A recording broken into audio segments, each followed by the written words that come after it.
Değerli devlet ve hükümet başkanları, Të nderuar kryer shtetesh dhe qeverisht, të nderuar pjesëmarrës, ju përshëndes me respekt personalisht dhe në emër të vendit tim. Jam shumë i kënaqur që gjendem sot këtu sërish me ju me rastin e samitit të 6 të Komunitetit Politik Evropian.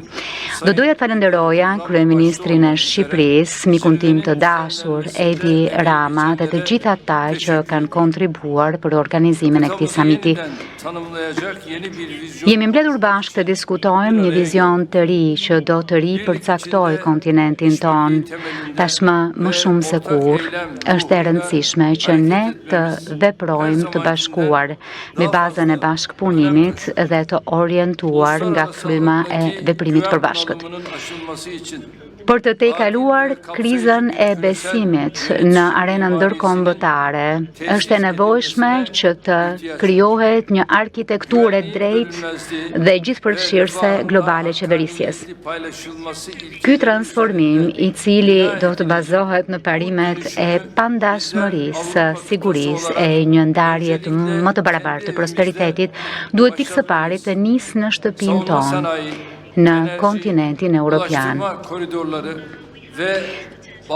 Ka një potencial të jashtëzakonshëm për bashkëpunim në fusha si industria e mbrojtjes, energjia, korridoret e transportit dhe ndërlidhja të ngjyrët e furnizimit, tregjet digjitale dhe lëndët minerale kritike.